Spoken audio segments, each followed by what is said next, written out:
नमस्कार, news India 24/7 के इस इलेक्शन स्पेशल प्रोग्राम में आपका स्वागत है। मैं हूं विजय त्रिवेदी।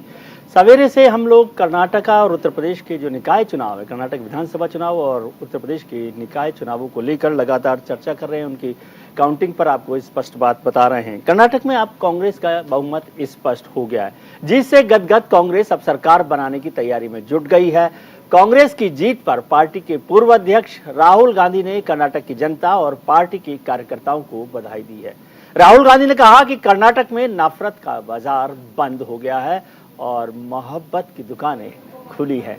उधर कांग्रेस अध्यक्ष मल्लिकार्जुन खड़गे ने इसे जनता जनार्दन की जीत करार देते हुए कहा कि लोगों ने भारतीय जनता पार्टी के खराब प्रशासन और कांग्रेस की 5 गारंटीज के पक्ष में वोट किया है।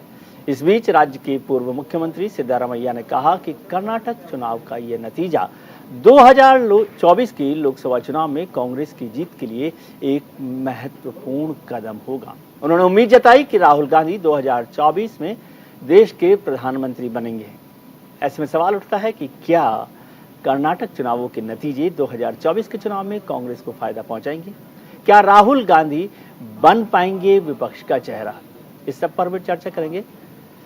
कर्नाटक विधानसभा चुनावों में कांग्रेस ने बीजेपी की करारी मात देकर पूर्ण बहुमत के आसार से सरकार बना ली है। वहीं अब भारतीय जनता पार्टी ने दक्षिण राज्यों में अपने एकमात्र बीजेपी शासित राज्य को खो दिया है। ये अकेला राज्य था जहां पर उसको कहा जाने लगा है कि कर्नाटक चुनावों के परिणामों का असर अब 2024 के लोकसभा चुनावों पर भी पड़ेगा।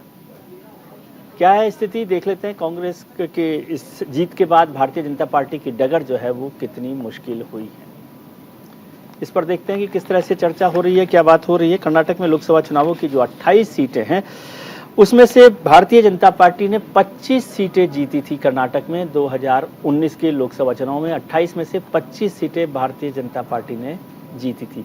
बीजेपी समर्थित निर्दलीय प्रत्याशी ने भी 1 सीट जीती थी, यानी कुल मिलाकर 26 सीटें। कांग्रेस जेडीएस को सिर्फ एक सीट मिली थी। दक्षिण भारत के प्रमुख राज्य कर्नाटक, तमिलनाडु, केरल, तेलंगाना, आंध्र प्रदेश और पुडुचेरी दक्षिण भारत के 6 राज्यों में कुल मिलाकर लोकसभा की 130 सीटें हैं। बीजेपी के पास इन 6 राज्यों में फिलहाल सिर्फ 29 सीटें ही हैं। 29 लोकसभा सीटों में से 25 सीटें अकेले कर्नाटक राज्य की थी। तेलंगाना से बीजेपी के पास 4 सांसद हैं। यानी अब कर्नाटक अकेला राज्य था जहां भारतीय जनता पार्टी की सरकार थी दक्षिण भारत के राज्यों में, और 29 में से 30 में से 25 सीटें कर्नाटक से जुड़ी हुई थी। 25 लोकसभा सीटें उसे मिली थी। तो क्या इससे मुश्किल पड़ेगी, इस सब पर चर्चा करेंगे। कर्नाटक से जुड़े हुए जो राज्य हैं उनकी भी हम चर्चा कर लेते हैं। उत्तर में महाराष्ट्र में लोकसभा से 48 सीटें हैं, उत्तर पश्चिम में गोवा में 2 सीटें हैं, दक्षिण में केरल में लोकसभा की 20 सीटें हैं, दक्षिण पूर्व में तमिलनाडु में लोकसभा की 39 सीटें हैं, पूर्व में आंध्र प्रदेश और तेलंगाना में लोकसभा की 25 और 17 सीटें हैं। कर्नाटक को मिलाकर इन सभी राज्यों की लोकसभा की 179 सीटें हैं, कुल मिलाकर 179 सीटें। कांग्रेस की जीत और विधानसभा चुनावों नतीजों पर राहुल गांधी और मल्लिकार्जुन खड़गे साहब ने क्या कहा है, एक बार उसको सुन लेते हैं। सबसे पहले मैं कर्नाटक की जनता को, कर्नाटक में कांग्रेस पार्टी के सब कार्यकर्ताओं को, सब नेताओं को और जो हमारे सब नेताओं ने कर्नाटक में काम किया उनको बधाई और धन्यवाद देता हूं। कर्नाटक में नफरत की बाजार बंद हुई है, मोहब्बत की दुकानें खुली हैं। ये सबकी जीत है। सबसे पहले ये कर्नाटक की जनता की जीत है। हमने चुनाव में कर्नाटक की जनता से, गरीब जनता से 5 वायदे किए थे। मैंने अपने भाषण में कहा, खड़गे जी ने भाषण में कहा, सब नेताओं ने भाषण में कहा था कि हमारे 5 वायदे हैं, हम इन वायदों को पहले दिन पहली कैबिनेट मीटिंग में पूरा करेंगे। मैं आज का चुनाव और आज का जीत ये जनता का जीत है और जनता ने हमको जिताया है और जनता ने एक भ्रष्ट सरकार को डिफीट दिया है, उनको हराया है। लेकिन हमको आगे बहुत कुछ करना है। जो वायदे हमने निभाए वायदे हमको निभाना है वो हम निभाएंगे। I credit my party cadres and all my leaders. They have worked hard. People have exposed faith in us. The leaders have supported us.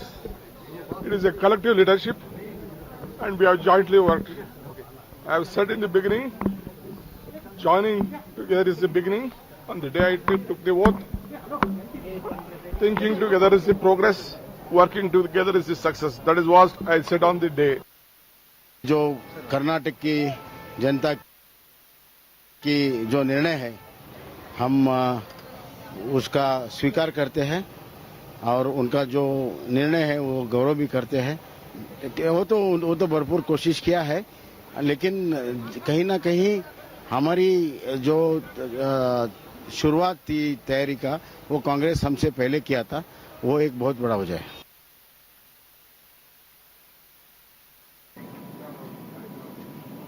विधानसभा चुनावों के नतीजे के बाद, अभी नतीजे पूरे तो नहीं आए, लेकिन उसके बाद भी जब स्थिति स्पष्ट हो गई कि कांग्रेस की सरकार बनने वाली है, आपने सुना मल्लिकार्जुन खड़गे साहब को जो कांग्रेस के राष्ट्रीय अध्यक्ष हैं, राहुल गांधी साहब को और डीके शिव कुमार को, और इसके साथ साथ कर्नाटक के आज के जो मुख्यमंत्री हैं बसवराज बोम्मई को, जिन्होंने कहा है कि जनता के आदेश को हम मानेंगे, और कांग्रेस ने कहा है कि वो जनता की जीत है, कार्यकर्ताओं की जीत है। लेकिन अभी कांग्रेस को बहुत काम करना है, कांग्रेस को बहुत काम करना है जनता के लिए। ये देखिए, अभी तस्वीर आप देख सकते हैं कि जो आज इस समय की स्थिति है उसमें कांग्रेस को 136 सीटें पर बहुमत है, जिसमें कुछ रुझान भी शामिल हैं। भारतीय जनता पार्टी के पास 64 सीटें हैं, जेडीएस के पास 20 सीटें हैं और अन्य के पास 4 सीटें हैं। 224 की लोकसभा सीटों की विधानसभा सीटों के में कर्नाटक विधानसभा में 136 सीटें हासिल हुई है, जबकि 113 सीटों का बहुमत वहां पर चाहिए।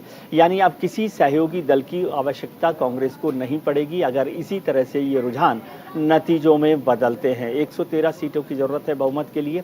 भारतीय जनता पार्टी काफी पीछे है, 64 सीटों पर दिखाई दे रही है। बीजेपी को आप देख रहे हैं 64 सीटें अभी मिलना बताया गया है, जिसमें कुछ रुझान भी शामिल हैं, कुछ जीत के नतीजे शामिल हैं। इसी तरह से कांग्रेस के पास 136 सीटें 136 और जेडीएस के पास 20 सीटें हैं। काफ़ी सीटों का नुकसान जेडीएस और भारतीय जनता पार्टी को हुआ है। अदर्स के पास 4 सीटें आई हैं।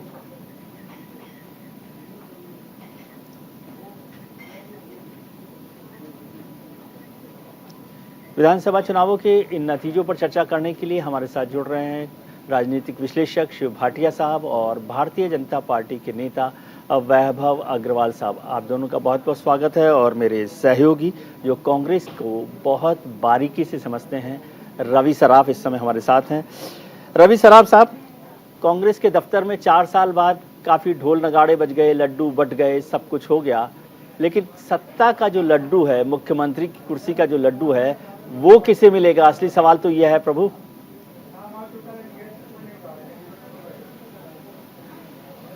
बिल्कुल विजय जी, देखिए बहुत बड़ा सवाल है कि कौन होगा मुख्यमंत्री। पर एक बात तय है और जो हमारे सोर्सेस हैं वो बता रहे हैं और जो मेहनत किया गया है, देखिए सिद्धारमैया जाहिर सी बात है बहुत लोकप्रिय नेता है कर्नाटका में और विपक्ष के लगातार वो आवाज भी बने हुए थे और उनकी जो लोकप्रियता है उसको लेकर कांग्रेस पार्टी आगे बढ़ी। और विधायकों की अगर पसंद की बात करें, हालांकि विधायक अभी तय करेंगे, पर विधायकों के अधिकांश विधायकों की अगर तय पसंद की बात करें तो सिद्धारमैया होंगे। और डीके शिव कुमार ने संगठन को बहुत मजबूती से काम किया, संगठन के अंदर तमाम नेताओं को एकजुट करने का प्रयास किया डीके शिव कुमार ने। उनका मैनेजमेंट बहुत अच्छा था, इस बात को सिद्धारमैया भी समझते हैं और कांग्रेस पार्टी के जो दिल्ली में बैठे हुए नेता हैं वो भी समझते हैं। पर ये कहा जाए कि सिद्धारमैया पहली पसंद होंगे तमाम विधायकों की और कांग्रेस आलाकमान और गांधी परिवार का भी ट्रस्ट सिद्धारमैया पर ज़्यादा होता है।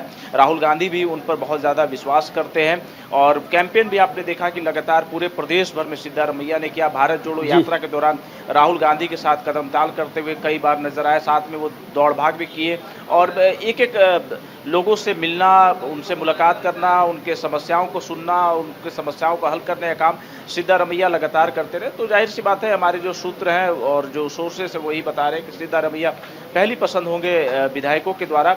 हालांकि एक बड़ी जीत बहुत वर्षों के बाद कांग्रेस पार्टी को हाथ लगी है और इसी के आगे की अगर बात करें तो राजस्थान चुनाव के लिए भी अब तैयारियां जो है कांग्रेस पार्टी शुरू करने वाली है और वहां पर जो आपसी जो मनमुटाव चल रहा है और एक नेता अपनी यात्रा खुद लेकर चल रहे सरकार के खिलाफ आरोप लगा रहे, उसे भी अब दूर करने की कवायद कांग्रेस पार्टी की तरफ से की जाएगी कि मनमुटाव जो है उससे कम किया जाए, क्योंकि जितना मनमुटाव कम होगा वैसे ही हम सत्ता की ओर आगे जाएंगे। क्योंकि देखिए पहले डीके शिव कुमार और सिद्धारमैया को लेकर बातें कही जा रही थी कि दोनों की आपस में बहुत ज़्यादा दूरी बनी हुई है, दोनों में बातें नहीं हो पा रही है। पर रणदीप सिंह सुरजेवाला जो वहाँ के प्रभारी हैं, इंचार्ज है, उन्होंने कवायद किया पिछले 1 वर्षों से लगातार दोनों नेताओं को कैसे एकजुट किया जाए, जो खेमा जो बना हुआ है उसे कैसे खत्म किया जाए और जो असंतुष्ट नेता है उन्हें किस तरीके से अपने खेमे में लाया जाए और भारतीय जनता पार्टी के जो असंतुष्ट नेता है उन्हें कांग्रेस में लाने से कितना फायदा होगा, उनको क्या किस तरीके से लाया जाए, ये तमाम कवायद रणदीप सिंह सुरजेवाला की तरफ से भी की गई। और ये रवि एक बात समझाइए, आपने कहा कि अब हालांकि कांग्रेस की तैयारी है आगे। जी रवि एक बात समझाइए कि क्या आप जो जिक्र कर रहे हैं कि पहले मनमुटाव थे तो डीके शिव कुमार और सिद्धारमैया के बीच में अब जो मनमुटाव है, मतभेद है, मनभेद है, वो खत्म हो गया है और कांग्रेस के लिए सरकार बनाने की राह आसान हो जाएगी, भले ही आलाकमान किसी एक का नाम रखे? देखिए कर्नाटक के मसले पे अगर बात करें तो कर्नाटक में इतनी मुश्किल नहीं होने वाली है जितना मुश्किल हमने राजस्थान में देखा था, छत्तीसगढ़ में देखा था। हालांकि मध्य प्रदेश में उतनी मुश्किलें कांग्रेस पार्टी को नहीं हुई थी, उतनी मुश्किलें कांग्रेस पार्टी को कर्नाटक में नहीं होगी, क्योंकि नेता वहाँ के समझते हैं और खुद मल्लिकार्जुन खड़गे कर्नाटक से आते हैं, वो पार्टी के राष्ट्रीय अध्यक्ष हैं, वो भी तमाम नेताओं को वहाँ अच्छे समझते हैं, विधायकों को वो अच्छे समझते हैं, विधायकों को 1 to 1 वो जानते हैं और उनको भी पता है कि अगर पसंद की अगर बात होगी, विधायक जब अपना नेता चुनेगा तो सिद्धारमैया ही पहली पसंद होगी, क्योंकि वो लोकप्रिय नेता हैं वहाँ पर और लगातार बने रहते हैं, नेताओं के बीच में रहते हैं, मुद्दे वहाँ के उठाते रहते हैं। और डीके शिव कुमार का मैनेजमेंट बहुत अच्छा है, ये पार्टी का आलाकमान हो या फिर जो विधायक है वो भी जानते हैं कि इनका मैनेजमेंट बहुत अच्छा है। उनके मैनेजमेंट पर हम गए और पार्टी को जीत हासिल हुई है। अब पोर्टफोलियो देखना होगा कि क्या पोर्टफोलियो मिलता है डीके शिव कुमार को और उनके जो समर्थक, जो तमाम विधायक हैं, उनके जो चाहने वाले हैं, उनको क्या मिलता है। पर विधायकों की पसंद सिद्धारमैया होगी और इतना बड़ा कुछ वहाँ पर मामला नहीं फंसता हुआ नजर आएगा जितना हमने छत्तीसगढ़ में देखा था, जितना राजस्थान में देखा था। तो स्पष्ट, एक तो बहुमत स्पष्ट है और चुनाव होगा, विधायक तमाम चुनेंगे और हमारे जो सोर्सेस हैं वो बता रहे हैं कि सिद्धारमैया ही पहली पसंद कर्नाटक में विधायकों के होने वाले। जी रवि आप हमारे साथ बने रहिए। हमारे साथ शिव भाटिया साहब और वैभव अग्रवाल जी भी हैं। शिव भाटिया साहब, रवि सराफ का जो बात है, दावा है कि सिद्धारमैया ही मुख्यमंत्री होंगे, ऐसा उनको लगता है कांग्रेस की राय में। आप कांग्रेस को बहुत अच्छे से समझते हैं, क्या आपको लगता है कि सिद्धारमैया ही अगले मुख्यमंत्री होंगे और ये मामला आसानी से सुलझ जाएगा?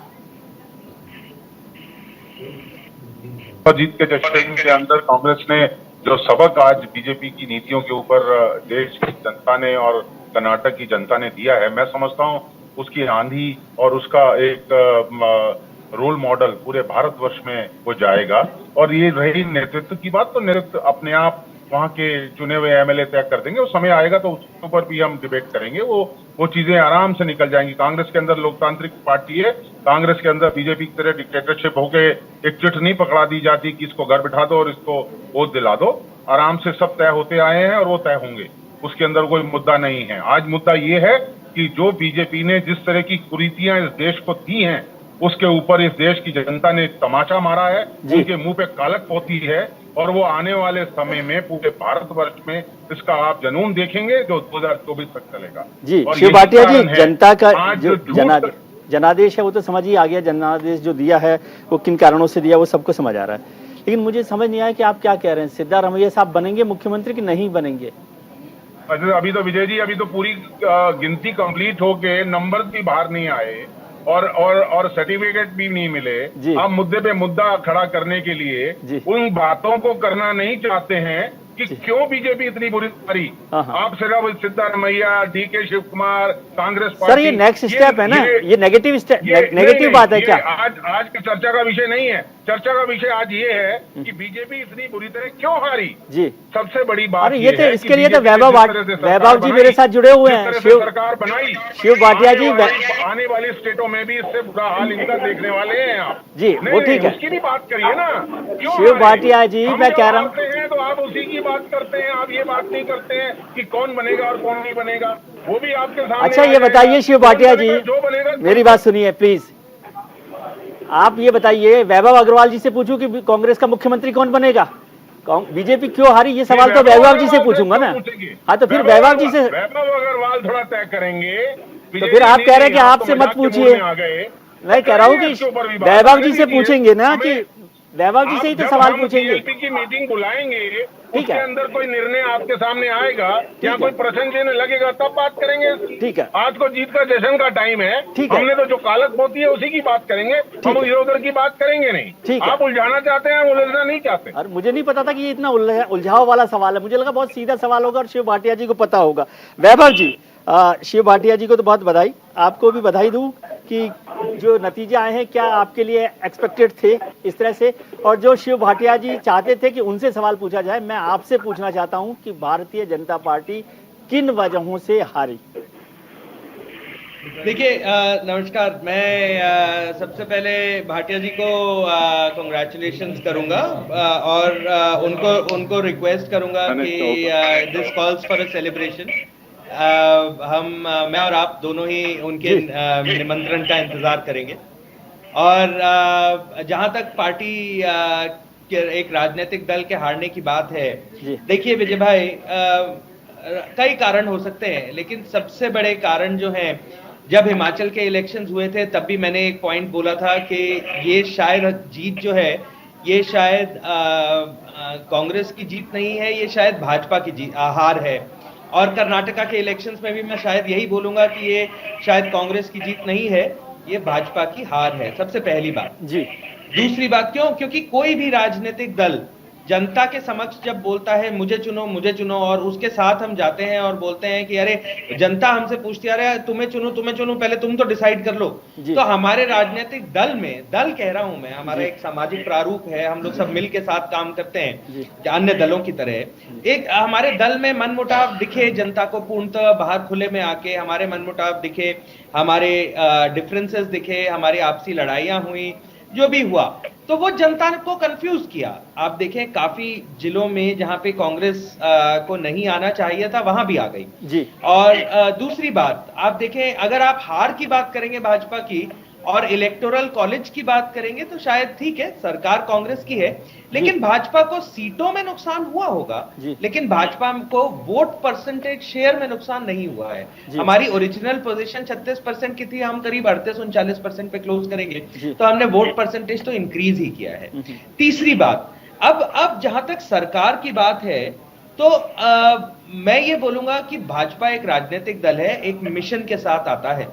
वो मिशन है देश को आगे लेके जाना, और जाहिर सी बात है कि कर्नाटका की जनता जो है वो भारत देश का अभिन्न अंग है जी। और अगर देश आगे बढ़ेगा, कर्नाटका भी आगे बढ़ेगा। कर्नाटका एक भारत का अंग है, अगर वो अंग अच्छा करेगा तो देश भी अच्छा करेगा, है ना। डायरेक्ट वैभव जी, इसमें एक बात मैं समझना चाहा, आपने कहा कि भारतीय जनता पार्टी का मिशन है देश को आगे बढ़ाना, I do agree on that, ठीक है, लेकिन जनता ने आपके नतीजे को, आपके जो कोशिश थी उसको खारिज कर दिया, रिजेक्ट कर दिया। इसका मतलब क्या मैं ये समझूं कि भारतीय जनता पार्टी जिस मिशन की बात कर रही है, कर्नाटक की जनता ने ये माना कि आप उस मिशन पर काम नहीं कर रहे, यानी देश को आगे बढ़ाने का काम आप नहीं कर रहे। बात आपने पूछी और बहुत अच्छा प्रश्न किया, और आपने सही बोला कि मैंने बोला कि भाजपा का, भारतीय जनता पार्टी का मिशन है देश को आगे बढ़ाना। देश के कई प्रदेश हैं, हर प्रदेश की अपनी अपनी मजबूरियां हैं, अपनी अपने बातें हैं जी। कर्नाटका प्रदेश में जब चुनावों के लिए हम, जाहिर सी बात है, हम चुनावों के लिए लड़े जी, और हमने जनता के सामने अपना रिपोर्ट कार्ड रखा या अपना मंशा रखी, और हमने बोला डबल इंजन की सरकार है जी। देश आगे बढ़ रहा है, कर्नाटका भी देश के साथ आगे बढ़ना चाहिए। कर्नाटका पिछड़ा हुआ प्रदेश है, उसको हम और आगे लेके जाएंगे, डेवलपमेंट करेंगे। तो शायद कर्नाटका की जनता ने कर्नाटका को आगे ले जाने वाला जो ब्लूप्रिंट हमने दिया वो स्वीकारा नहीं। इसका मतलब ये नहीं है स्वीकारा नहीं किया, उस पर भाजपा का भरोसा देश को नहीं आगे किया, लेके जाने का मिशन है वो फेल हो गया। स्वीकारा नहीं देखिए, किया, बहुत भरोसा फर्क है। नहीं किया। हाँ देखिए, प्रदेश पे लोकल स्तर पे कई मसले होते हैं, कई मतभेद होते हैं। ठीक है, इस पर चर्चा करते हैं वैभव जी। मेरे सहयोगी सागर जो हैं हमारे साथ न्यूज रूम से जुड़े हुए हैं, उनके साथ भी सहयोगी हैं। सागर, शुक्रिया। सबसे पहले आज का दिन जिक्र मैं देखिए कांग्रेस से करूंगा, क्योंकि जिस तरह से कांग्रेस ने वापसी की, जीत प्राप्त की, दो पंक्तियां पहले कांग्रेस के लिए कि रख हौसला, वो मंजर भी आएगा, प्यासे के पास चलकर समंदर भी आएगा, थक कर हार कर ना बैठ ए मुसाफिर, मंजिल भी मिलेगी और मिलने का मजा भी आएगा। कांग्रेस ने आज के दिन जीत प्राप्त की, लेकिन थक कर हार कर ना बैठने वालों में न्यूज इंडिया भी है विजय जी, क्योंकि आपके नेतृत्व में पूरी टीम ने, आशीष सर के नेतृत्व में, अभिषेक जी की मैं बात करूं, और PCR team, IT team, camera team, graphics team, digital हमारी टीम, हमारे रिपोर्टर्स, इनपुट आउटपुट और एडिटर, सभी ने मिलकर जिस तरह से मेहनत की, शाम होते होते देखिए परिणामों की तरफ हम बढ़ चुके हैं। लेकिन पहले चरण के चुनाव से लगाए आज तक जो हमने मेहनत की वो टीवी स्क्रीन पर दिख रही है।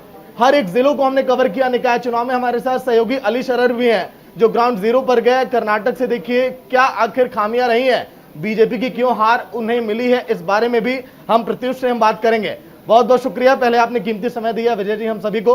अली, आज के दिन देखिए निकाय चुनाव के बारे में पहले हम आपसे बात कर लेते हैं। ग्राउंड पर लगातार आपने कवर किया, बीजेपी ने जीत प्राप्त की मेयर की सीटों पर, लेकिन कई ऐसी अभी देखिए अंदर की जो सीटें, चाहे हम नगर पंचायत की बात करें, पालिका की बात करें, वहां पर निराशा का भी सामना करना पड़ा है। अली, देखिए बिल्कुल उत्तर प्रदेश की 17 जो निकाय चुनाव की सीटें हैं मेयर की, उन पर अभी भाजपा का ही कब्जा होता दिखाई दे रहा है, क्योंकि ये बड़ी जीत इसलिए भी मानी जा रही है कि उत्तर प्रदेश के मुख्यमंत्री योगी आदित्यनाथ ने हर शहर में जाकर के लोगों से अपील की थी कि विकास की ओर वोट करें, और वो ट्रिपल इंजन की सरकार की उन्होंने जिक्र किया था, क्योंकि अब गली मोहल्लों को से चुन के जाता है कोई भी नगर पालिका या मेयर में, तो वो अपने क्षेत्र का विकास करता है। तो जब हम कवर कर रहे थे न्यूज इंडिया ग्राउंड पर जाकर जिलों में, अलग अलग जिलों में जाकर लोगों से बात करें, तो इस बार भी लोगों का यही कहना था कि वो डबल इंजन की सरकार से जुड़ना चाहते हैं और अपने क्षेत्र का विकास चाहते हैं। तो मुझे लगता है सागर बड़ी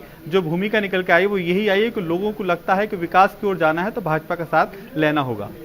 चलिए, हमारे साथ सहयोगी प्रत्युष भी हैं जिन्होंने कर्नाटक चुनाव पर देखी बहुत बेहतरीन इन्होंने स्टडी की और ये भी देखा कि आखिर हार का फैक्टर क्या रहा है बीजेपी का, चाहे हम बात करें ध्रुवीकरण की राजनीति को लेकर, या फिर सत्ता विरोधी लहर को लेकर, या फिर नाराज नेताओं को लेकर, कि आखिर बीजेपी की कमियां कहां पर रह गई और क्यों हार का सामना करना पड़ा। प्रत्युष, देखिए, कर्नाटक में बीजेपी ने कांग्रेस के हर एक वार को हथियार की तरह यूज किया, चाहे वो हिंदू मुस्लिम मुद्दा हो या फिर जो भी मुद्दा हो, लेकिन उसके बाद से जो कांग्रेस जो था वो करप्शन का मुद्दा, जो बेसिक मुद्दा है उसको उठाया। उसी का वजह है कि आज जो जनादेश जनता ने दिया है अपना कांग्रेस के पक्ष में, ये साफ झलकाता है कि जो कर्नाटक की जनता है वो बेरोजगारी, महंगाई और शिक्षा, और सबसे बड़ा जो मुद्दा है वहां का वो है करप्शन। इसके खिलाफ अपना जनादेश दिए कांग्रेस को, और कांग्रेस आज बहुमत के पास है। ये खास वहां का जो मुद्दा है, इसकी वजह से आज कांग्रेस को बहुमत मिला है वहां। तो चलिए, बिल्कुल विजय सर के पास में दोबारा अब चलना चाहूंगा। Over to you Vijay sir. Ali और प्रत्युष, आपके पास फिर लौटेंगे। हमारे साथ वैभव अग्रवाल साहब भी जुड़े हुए हैं, भारतीय जनता पार्टी के नेता। वैभव जी, क्या आप मानते हैं ये हार के लिए, आपने कहा कि जो मिशन था उस पर काम हुआ, जीत का सहरा भी बांधते हैं, तो हार का सहरा भी किसी पर बांध सकते हैं, हार की जिम्मेदारी किसी पर सौंप सकते हैं? हार की जिम्मेवारी मैं लेता हूं विजय जी, मैं कार्यकर्ता हूं हमारे राजनीतिक दल का जी। मेरे राजनीतिक दल की हार हुई है, मेरी जिम्मेवारी है, मेरे सारे कार्यकर्ताओं की जिम्मेवारी है। किसी एक नेता के वजह से हम इलेक्शन नहीं लड़ते, किसी एक नेता के पीछे नहीं, व्यक्ति विशेष की लड़ाई नहीं है जी। ये दल की लड़ाई है, दल की लड़ाई है। देश को आगे ले जाना, देश को समृद्ध रखना, देश को प्रोटेक्ट करना, देश को सुरक्षित रखना, ये दल की लड़ाई है, मानसिकता है, आइडियोलॉजी है। आइडियोलॉजी की हिंदी मुझे ठीक है, विचारधारा है, आइडियोलॉजी मानसिकता है जी। नहीं, लेकिन सवाल ये है ना प्रभु कि जब सरकार हारी है तो या तो मुख्यमंत्री का कामकाज, सरकार का कामकाज, आपने दो मुख्यमंत्री बनाए, उन दोनों मुख्यमंत्रियों का कामकाज उसको रिजेक्ट किया, तो जो भी आपका मिशन रहा, जो भी आपने एश्योरेंसेस दिए, वो काम नहीं हुआ, क्योंकि इतनी खराब परफॉर्मेंस, मैं इसे समझता हूँ कांग्रेस भारतीय जनता पार्टी की सबसे खराब परफॉर्मेंस है।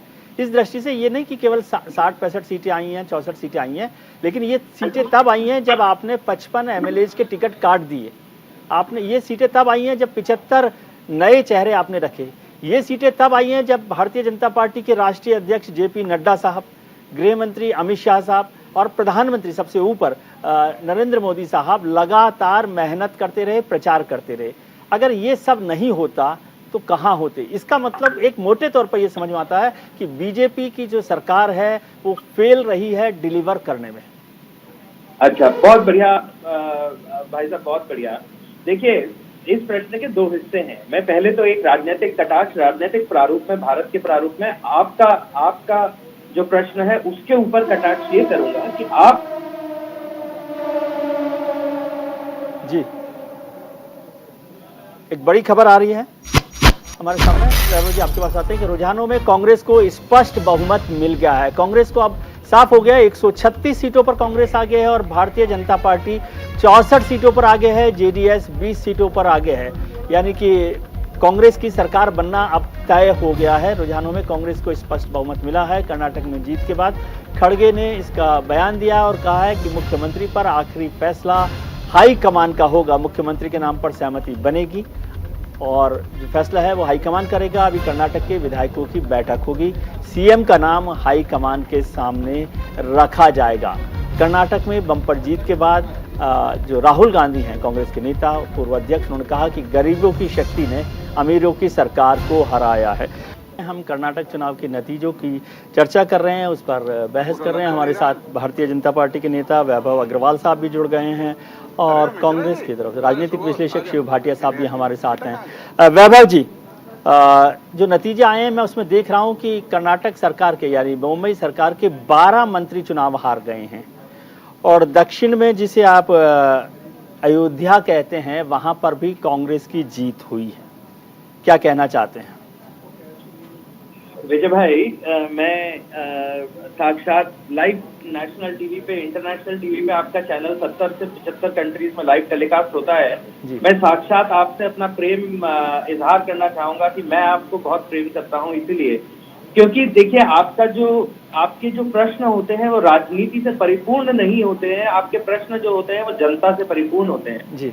और उसको बोलने में मेरे को कोई हिचकिचाहट नहीं है कि मैं अपने प्रेम का इजहार लाइव टीवी पे आपके प्रति करना चाहता हूँ। जी, शुक्रिया।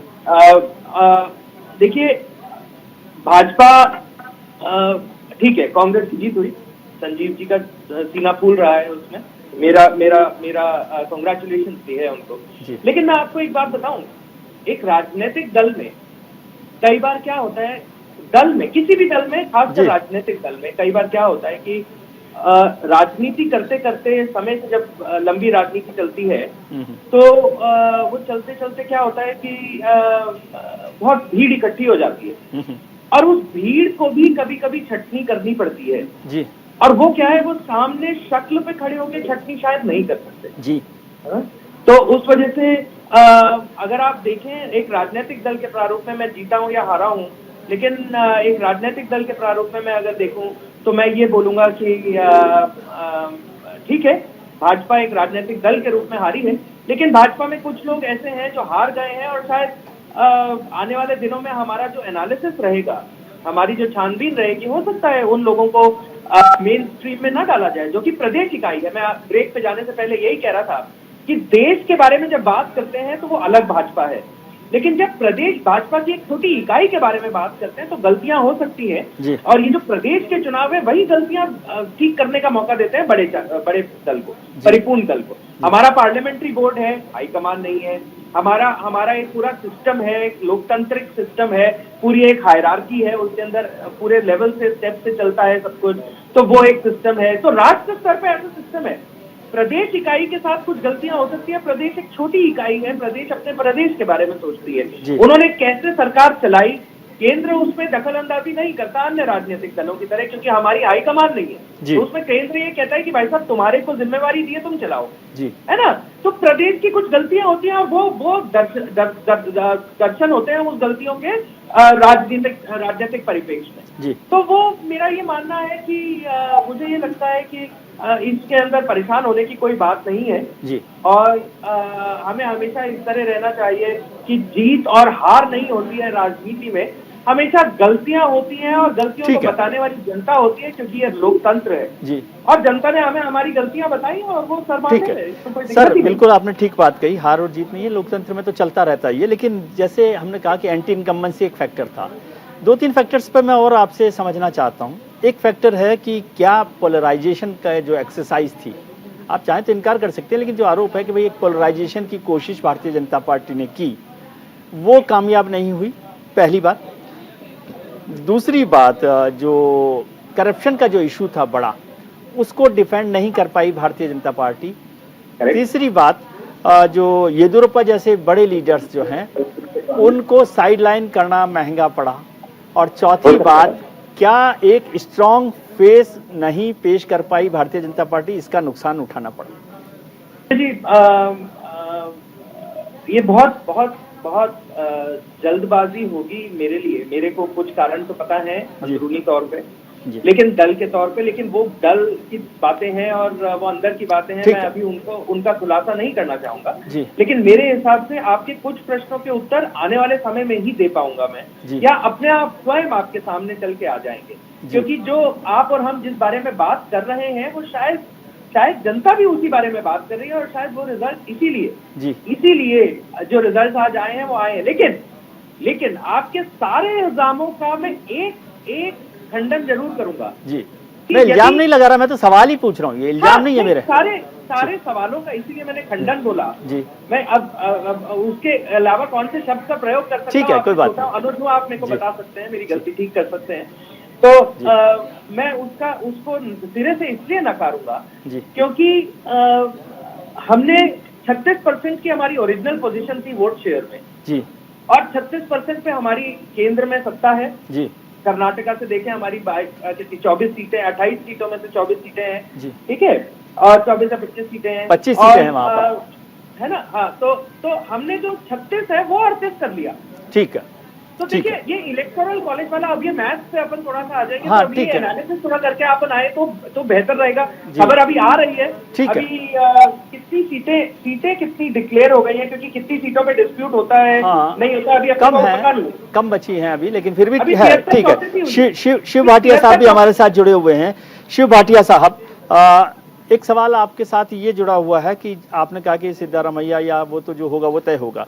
मैं उससे आगे चलना चाहता हूं। क्या आपको लगता है कि 2023 के कर्नाटक इलेक्शन 2024 की कांग्रेस और दूसरी अपोजिशन यूनिटी में कुछ संजीवनी ला सकते हैं, कुछ मदद कर सकते हैं? विजय जी, एक ऐसा माहौल इसके बाद ऑपोजिशन जो यूनिटी की आप बात कर रहे हैं, तो ऑपोजिशन यूनिटी तो एक किस्म का वो प्रोसेस ऑलरेडी चालू हो चुका है। और आपकी आवाज बहुत कट रही है शिव जी। शिव भाटिया साहब से कनेक्शन हमारा नहीं हो पा रहा। वैभव जी, इसी सवाल को आपसे अगर मैं समझना चाहूं कि यदि क्या इन नतीजों से अपोजिशन यूनिटी को मदद मिलेगी और भारतीय जनता पार्टी के लिए एक वार्निंग सिग्नल है ये? अब देखिए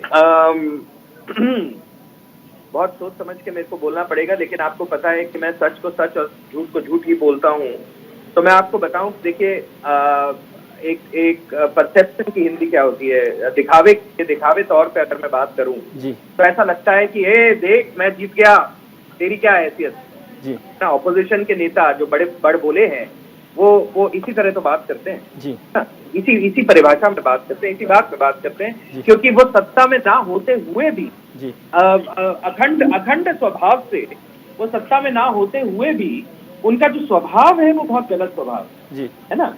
लेकिन ये केवल मैं आपको असलियत बात बताऊं कि मैं भारत का नागरिक भी हूं और बाहर पढ़ा हुआ हूं, विदेश में पढ़ा हुआ हूं, और मैं देश में वापस आया देश की जनता के साथ काम करने के लिए। 15 साल में हो गए मेरे को, और मेरा अपना व्यापार भी है, आपको पता है। तो मैं आपको बताऊं कि मैं भारत का प्रबुद्ध नागरिक हूं, और मैं भारत से बोलूं कि हाथी के दांत दिखाने के और खाने के और हैं, तो शायद भाजपा की राजनीति 2014 के बाद जो ऑपोजिशन के सो कॉल्ड यूनिटी है, उन्होंने अब तक समझा नहीं है कि भाजपा के दांत दिखाने के और खाने के और होते हैं। ठीक है, अब मैं अगर आप इससे ज्यादा मेरे को बोलेंगे कि बोलने के लिए, तो मैं बोल नहीं पाऊंगा कि ठीक है हमारे साथ शिव भाटिया जी जुड़ गए हैं, लेकिन कुछ पॉलिटिकल रिएक्शंस आए हैं अशोक गहलोत साहब का भी, तो उसको एक बार देख लेते हैं, फिर शिव भाटिया जी के पास लौटता हूँ।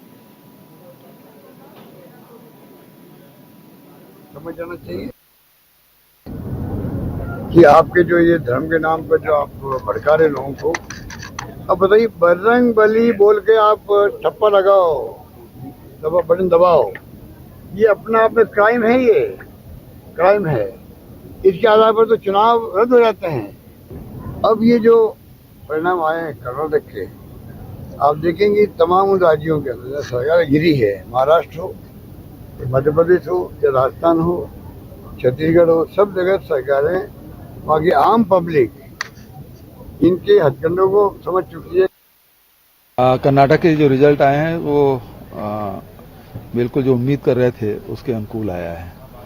भारतीय जनता पार्टी ने पूरा ताकत लगाया और ये मोदी जी खुद को सामने रख के वोट मांगे थे, तो ये हार जो है वो मोदी की हार है और भारतीय जनता पार्टी इसे पहले से जान चुकी थी और इसी कारण से जितने मीडिया हैं उसमें फोटो मोदी जी की जगह नड्डा जी का लगाना शुरू कर दिया, तो उसी से समझ आ गया था कि भारतीय जनता पार्टी अपनी हार स्वीकार कर चुके हैं। ये निश्चित है कि कांग्रेस की सरकार बनेगी। भारतीय जनता पार्टी का प्रयास रहेगा कि अन्य पार्टियों से या स्वतंत्र उम्मीदवारों से मिलकर खरीद फरोख्त करें, सौदा करें, जो उन्होंने हमेशा किया, अरुणाचल प्रदेश से शुरू किया था। ये सौदे की राजनीति की शुरुआत जो इन्होंने करी अरुणाचल प्रदेश से, ये अभी तक खत्म नहीं हुई है। आप सुन रहे थे कांग्रेस के नेताओं को, लेकिन एक बड़ी ब्रेकिंग न्यूज आ रही है, बड़ी खबर आ रही है कि कर्नाटक में कांग्रेस ने 100 का आंकड़ा पार कर लिया। ये जीतने वाली सीटों का आंकड़ा है जो 100 का आंकड़ा पार कर लिया है और कांग्रेस अब बहुमत से 12 सीटों पर पीछे है। 101 हो गई है, अब 101 सीटों पर बम्पर जीत मिली है कांग्रेस को और 35 सीटों पर वो आगे चल रही है। 135 सीटों पर रुझान में आगे है और 101 सीटों में जीत उसको मिल गई है। भारतीय जनता पार्टी को 48 सीटों पर जीत मिली है, 16 पर अभी उसकी लीड चल रही है, आगे चल रही है। तो कांग्रेस ने 100 को सेंचुरी पूरी कर ली है कर्नाटक विधानसभा चुनाव में जीत के हिसाब से और वो बहुमत से 12 सीट पीछे है, लेकिन उसको अभी 35 सीटों पर लीड मिल रही है। रुझानों में वो आगे चल रही है 35 सीटों पर, तो उसमें से काफ़ी सीटें निकल सकती हैं, ऐसा माना जा सकता है। भारतीय जनता पार्टी 48 सीटों पर जीत हासिल कर चुकी है और 16 सीटों पर वो आगे चल रही है। तो 100 का जो आंकड़ा है वो पूरा कर लिया है। हमारे साथ शिव भाटिया साहब भी जुड़े हुए हैं।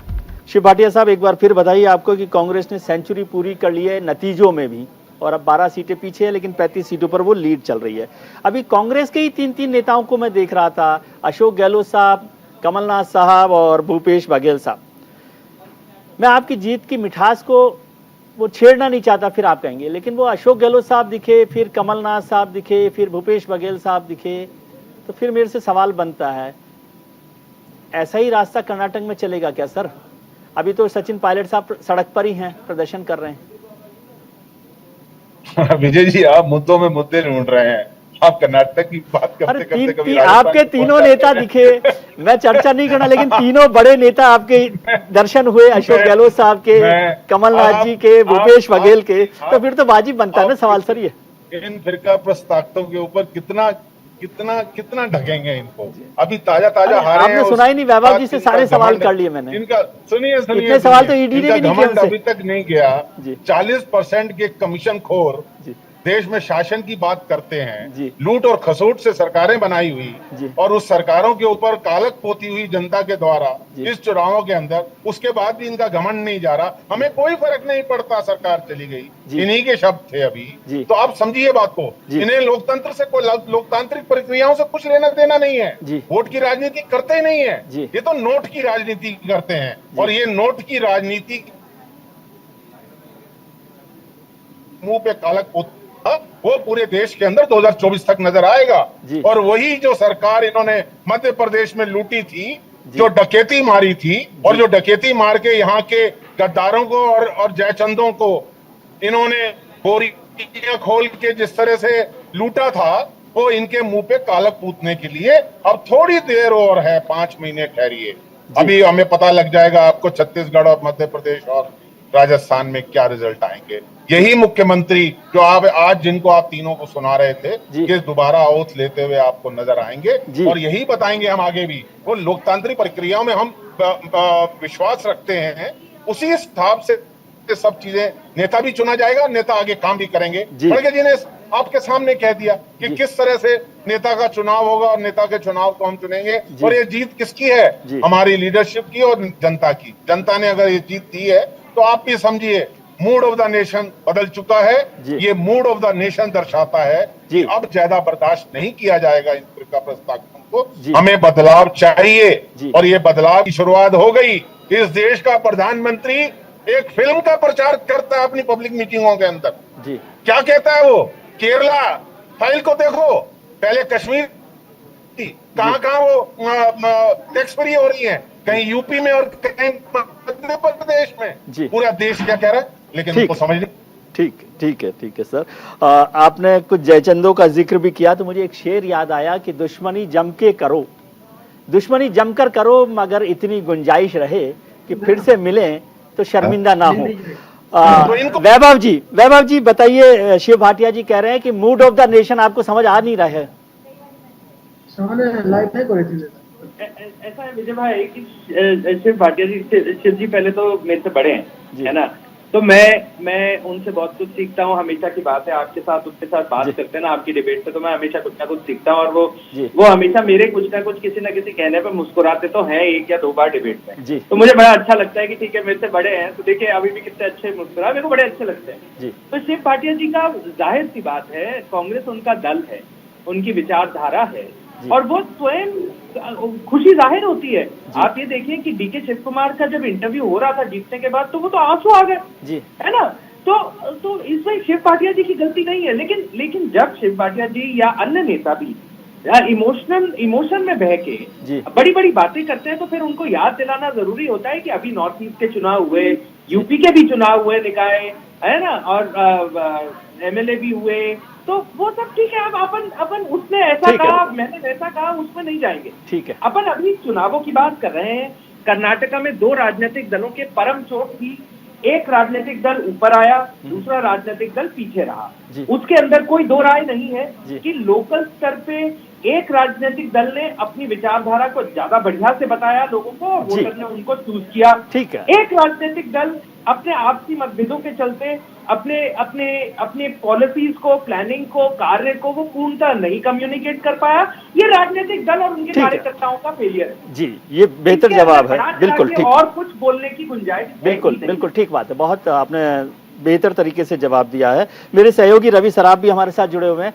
रवि साहब, मेरे पास मैसेज आ रहे हैं, कुछ फोन आ रहे हैं, वो कह रहे हैं कि विजय जी आप टाइम खराब कर रहे हैं, कांग्रेस के लीडर से पूछ रहे हैं कि मुख्यमंत्री कौन बनेगा नहीं बनेगा, वो आपको जवाब नहीं देंगे, और रवि सराफ को पता है आप उससे पूछ नहीं रहे। प्रभु आप ही बता दो।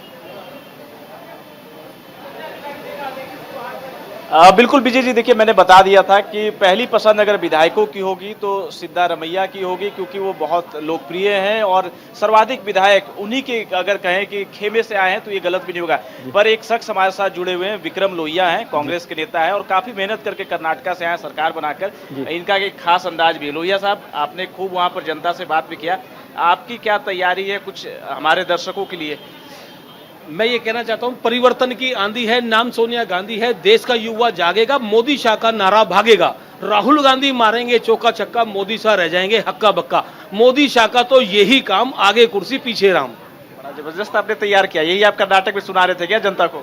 मैं यही सुना रहा था और जो सच्चाई है वो बता रहा था कि जिस प्रकार से भारतीय जनता पार्टी ने हनुमान जी की तुलना बजरंग दल से की, तो क्या शिवसेना की तुलना शिव से कर सकते हैं? अगर आप वहां कर सकते हैं तो यहां भी कर देना चाहिए। तो इसी प्रकार से ये तुलना करना भी गलत है। हनुमान होते हैं। हनुमान जी ने एक मैसेज दिया देश को, संसार जी ने आप लोगों का बेड़ा पार लगा दिया। देखिए, हनुमान जी की कृपा बरसी है कांग्रेस के ऊपर और आगे भी बरसती रहेगी। आने वाले और चुनावों में हनुमान जी कृपा करेंगे और हम लोग उनका आशीर्वाद प्राप्त करते रहेंगे। विजय जी, ये कांग्रेस के नेता है जो हनुमान जी का भी शुक्रिया कर रहे हो, जनता का भी शुक्रिया कर रहे हो, और जहां तक मुख्यमंत्री की बात है, ऐसी बात है, पहली पसंद सिद्धारमैया है अभी तक, और आलाकमान को तय करने की जहां तक बात आ रही है, तो पहले विधायक जो है चुनेंगे और फिर नाम जो है दिल्ली पहुंचेगा और दिल्ली से फिर जो है आखिरी मुहर लगाई जाएगी। कांग्रेस पार्टी के राष्ट्रीय अध्यक्ष मल्लिकार्जुन खड़गे उस निर्णय में अहम भूमिका निभाएंगे, क्योंकि वो खुद कर्नाटक से आते हैं और कर्नाटक में उन पर भी बहुत ज्यादा दाव लगा हुआ था और लगातार वो, चाहे वो भारत जोड़ो यात्रा हो या फिर पूरा प्रचार प्रसार हो, उस दौरान राहुल गांधी के साथ, प्रियंका गांधी के साथ, सोनिया गांधी के साथ वो लगातार लगे हुए थे और एक एक जो जानकारी है, जो प्रचार का जो चीजें जो वहाँ चल रही थी उसके बारे में दिल्ली को भी वो अवगत करा रहे थे। तो रवि, एक चीज समझाइए कि कांग्रेस कार्यालय में आप वहाँ पर हेडक्वार्टर पर मौजूद हैं, कांग्रेस में आज ये जीत का सेहरा किसके नाम पर बांधा जा रहा है? राहुल गांधी जी पर, मल्लिकार्जुन खड़गे पर, या जो लोकल लीडरशिप है सिद्धारमैया और डीके शिव कुमार पर? देखिए, जीत की अगर श्रेय की बात करें तो कांग्रेस के जो तमाम जो कार्यकर्ता हैं और नेता हैं वो जाहिर सी बात है नाम राहुल गांधी का ही ले रहे हैं, पर प्रियंका गांधी का भी नाम तमाम कार्यकर्ता और नेता ले रहे हैं, क्योंकि जिस तरीके से सक्रियता प्रियंका गांधी वाड्रा ने कर्नाटका में दिखाया, लगातार वहां पर रोड शो करना, रैली करना और प्रधानमंत्री को घेरने का काम प्रियंका गांधी वाड्रा की तरफ से तमाम भाषणों के जरिए किया गया। और एक बात कांग्रेस के नेता कह रहे हैं कि जिस तरह का भाषण प्रियंका गांधी वाड्रा ने दिया और वो लगातार जो प्रधानमंत्री पर कटाक्ष कर रही थी, वो जनता को पसंद आया और वहाँ की जो मूलभूत समस्याएं हैं और जो कर्नाटका के जो स्थानीय मुद्दे हैं उसको जिस तरीके से प्रियंका गांधी ने उठाने का काम किया, तो प्रियंका गांधी का भी नाम तमाम कांग्रेस के नेता ले रहे हैं, राहुल गांधी का नाम ले रहे हैं, सोनिया गांधी का भी जिक्र कर रहे हैं, क्योंकि सोनिया गांधी पहले पहुंची थी मांड्या भारत जोड़ो यात्रा के दौरान यात्रा में शामिल होने के लिए, वहां पर वो पदयात्रा। बिल्कुल, देखिए, इन तमाम नामों के बाद, गांधी परिवार के अगर नामों के बाद अगर किसी का नाम का जिक्र अगर कांग्रेस के नेता कर रहे हैं तो मल्लिकार्जुन खड़गे का कर रहे हैं, क्योंकि कर्नाटक से आते हैं, पार्टी के राष्ट्रीय अध्यक्ष भी हैं, वहां पर उन्होंने बहुत ज्यादा मेहनत भी किया, तो उनका भी नाम कांग्रेस के तमाम नेता ले रहे हैं। पर सबसे पहले राहुल गांधी, फिर प्रियंका गांधी का नाम कांग्रेस के नेता ले रहे हैं। जी, बहुत रवि, बहुत बहुत शुक्रिया आपका कि आपने हमें अपडेट किया। वैभव जी, आपका भी बहुत शुक्रिया कि आपने वक्त निकाला। शिव भाटिया साहब, आपका भी बहुत शुक्रिया। मेरे सहयोगी सागर हमारे साथ न्यूज रूम से जुड़े हुए हैं। ओवर टू सागर। सीटों पर आगे चल रही है कांग्रेस कर्नाटक में। ऐसे में कहा यह जा रहा है कि जीत तो अब लगभग देखी तय हो गई है, जश्न का दौर भी शुरू हो गया है, लेकिन दो चेहरे हैं कांग्रेस के सामने। एक तरफ सिद्धारमैया, एक तरफ है डीके शिव कुमार। हालांकि तय तो देखिए कांग्रेस आलाकमान ये करेगा कि आखिर मुख्यमंत्री कौन होगा कर्नाटक में, लेकिन ग्राउंड लेवल का नेता कौन बढ़िया है करण, क्योंकि दोनों नेताओं की बात करें तो दोनों की कर्नाटक में मजबूत पकड़ मानी जाती है, लेकिन लोगों की पसंद क्या है वहां पर? जी सागर, आपने बहुत अच्छा सवाल पूछा है। जहां तक मैंने स्टडी किया है, जहां तक मेरी ओपिनियन है, तो मुझे ऐसा लगता है कि डीके शिव कुमार जो है, एज अ कंपैरिजन अगर सिद्धारमैया के देखें तो डीके शिव कुमार कहीं ना कहीं मजबूती से खड़ी दिखाई देते हैं, क्योंकि आप देखिए जब वो आते हैं, कांग्रेस जीत जाती है, उनकी आप बॉडी लैंग्वेज देखिए कैसे वो इमोशनल हो जाते हैं और उसके बाद वो वादा भी करते हैं कि जितने वादे हमने कहे हैं उनको हम पूरा भी करेंगे। लेकिन मैं कहीं ना कहीं ये कहूंगा कि अगर आप देखें तो ऐसे कुछ समीकरण राजस्थान की राजनीति में भी हमें देखने को मिले थे, जब कांग्रेस के सामने यही दुविधा खड़ी हो गई थी कि अशोक गहलोत या सचिन पायलट। तो कहीं ना कहीं उस समय जो है कांग्रेस जो है अशोक गहलोत के साथ जाती दिखाई दी थी और कहें तो कहीं ना कहीं एक्सपीरियंस को जो है कांग्रेस ने ज्यादा महत्व दिया था। लेकिन यहाँ पे कुछ ऐसा देखने को हमें नहीं मिलेगा कि कांग्रेस जो है सिद्धारमैया के साथ जाए, क्योंकि ग्रास रूट लेवल पर जो है डीके शिव कुमार ने काफी काम किया और वो कहीं ना कहीं मजबूती से खड़ी दिखाई देते हैं। चलिए निकाय चुनाव की बात हम कर लेते हैं, क्योंकि नगर पालिका की हम बात करें, लगातार जिस तरह से परिणाम सामने आ रहे हैं, आजम खान के गढ़ में यानी कि रामपुर में आम आदमी पार्टी का खाता खुलना बहुत बड़ी बात है। अली, बिल्कुल सागर, पहली बार ऐसा हुआ है कि उत्तर प्रदेश में अब आम आदमी पार्टी ने अपनी आमद दर्ज करा दी है। लेकिन अगर बात की जाए 17 नगर निगमों की, तो इस बार भाजपा का कमल खिलता दिखाई दे रहा है और ऐसा पहली बार हो रहा है। तो अगर आपसे पहले चुनावों में देखा जाए तो भारतीय जनता पार्टी के साथ साथ बहुजन समाज पार्टी और समाजवादी पार्टी ने भी अपना मेयर बनाया, लेकिन ऐसा पहली बार हो रहा है कि अब 17 जो बाकायदा मेयर हैं वो चुनकर भाजपा के जाते दिखाई दे रहे हैं। सागर, देखिए बिल्कुल, अब कर्नाटक और निकाय चुनाव दोनों पर देखिए आज के दिन सुबह से हमने गड़ाए रखी, पल पल की अपडेट हमने आप तक पहुंचाया। लेकिन कर्नाटक जहां पर सत्ता में कांग्रेस की वापसी हो गई, यानी कि रिवाज यहां पर बरकरार रहा, राज एक बार फिर बदला, यानी कि हिमाचल की तर्ज पर जो 1985 से ट्रेंड लगातार बरकरार चला आ रहा है। यानी कि लोकसभा चुनाव की पहले करनी बड़ी जीत मानी जाएगी कर्नाटक की, क्योंकि भारत जोड़ो यात्रा कन्याकुमारी से इसकी शुरुआत हुई और तुरंत भारत जोड़ो यात्रा का इतना बड़ा प्रभाव कर्नाटक में दिखाई दे रहा है। राहुल गांधी का भी कद, मल्लिकार्जुन खड़गे का कद दोनों नेताओं का बढ़ता है। देखिए कहीं ना कहीं मुझे ऐसा लगता है कि बीजेपी को ये बात समझ नहीं आ रही कि जितने भी वो राज्यों में जा रहे हैं उनके पास सीएम फेस नहीं है, सीएम कैंडिडेट नहीं है। ये शुरुआत जो है बंगाल से हुई थी और कहीं ना कहीं कर्नाटक में भी हमें ऐसे ही जो है चुनावी समीकरण देखने को मिले। अगर बीजेपी ये चीज सोचती है कि वो प्रधानमंत्री मोदी जी के फेस पर ही सारे चुनाव जीतेगी तो कहीं ना कहीं मुझे ऐसा लगता है कि ये गलत सोचते, क्योंकि बसवराज बोम्मई भी सीएम कैंडिडेट थे लेकिन जनता ने उन्हें सीधे सीधे नकार दिया है। तो कहीं ना कहीं चुनावी समीकरण को बीजेपी को समझना होगा और सीएम कैंडिडेट उन्हें ढूंढने होंगे। तो चलिए बिल्कुल, बहुत बहुत शुक्रिया अली आपका, करण आपका। यानी कि कर्नाटक के परिणाम देखिए लगभग अब तय हो चुके हैं, लेकिन कांग्रेस की वापसी कहा जाएगा बहुत बेहतर। लोकसभा चुनाव के पहले कांग्रेस के हौसले बुलंद होंगे, लेकिन उसके पहले अभी कई राज्यों में अग्नि परीक्षा बाकी है।